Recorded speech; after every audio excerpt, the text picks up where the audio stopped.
सामान्यतया राहु के लिए एक प्रचलित सी बात ज्योतिष शास्त्र में मानी हुई रहती है कि राहु जिस घर में कुंडली में बैठा होता है उस घर की वह बर्बादी ही करता है। लेकिन जो शोध में पाया और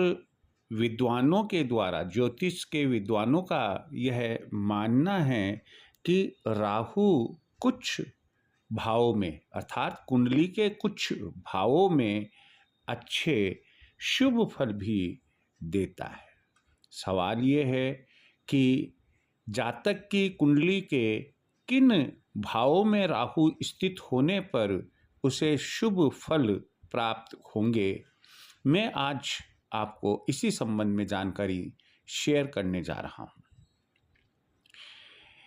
राहु यदि कुंडली में तीसरे भाव में बैठा है, जो पराक्रम का भाव है, कहते हैं शुभ फल देगा। राहु यदि पंचम भाव जो संतान और शिक्षा से संबंधित है उसमें बैठा है तो शुभ फल देगा। राहु नवम भाव जो भाग्य से संबंधित है यदि उसमें बैठा है तो शुभ फल देगा। और राहु यदि 11वें भाव में जो आय के स्रोत से संबंधित है उसमें बैठा है तो शुभ फल देगा। लेकिन आप एक बात निश्चित रूप से ध्यान में रखें, यह आपको सावधानी समझ लो या चेतावनी समझ लो कि राहु शनि महाराज की जैसे ही अर्थात शनि ग्रह की जैसे ही न्याय के साथ शुभ अशुभ फल देता है। यदि आप न्याय पर कार्य करते हैं, कर्म प्रधान हैं और आप स्त्रियों की इज्जत करते हैं, बुजुर्गों की इज्जत करते हैं, मान सम्मान करते हैं, गरीबों को भोजन करवाते हैं, कभी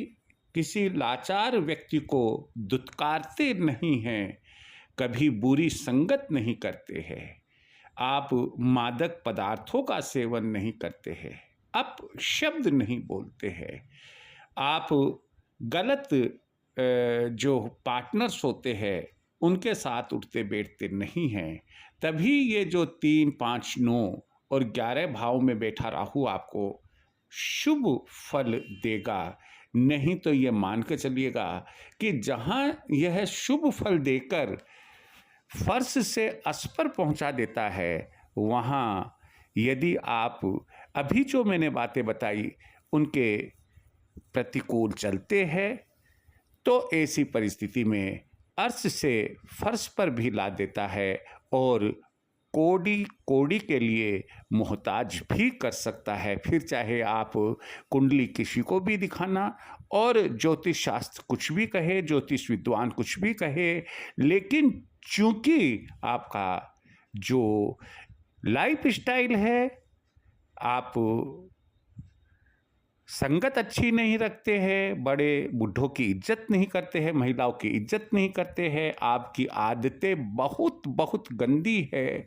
जुआ खेलते हैं या अन्य और कोई गंदी बात करते हैं, तो ऐसी परिस्थिति में राहु कदापि आपका साथ नहीं देंगे। मैं केवल बस इतना ही बताना चाह रहा था कि राहु अभी जिन भावों का मैंने जिक्र किया उन भावों में यदि स्थित है तो आप ये मानकर चलिएगा कि उनकी जब महादशा, अंतर्दशा, प्रत्यंत दशा आती है तब वे आपको अच्छे फल ही देंगे। जय श्री कृष्ण।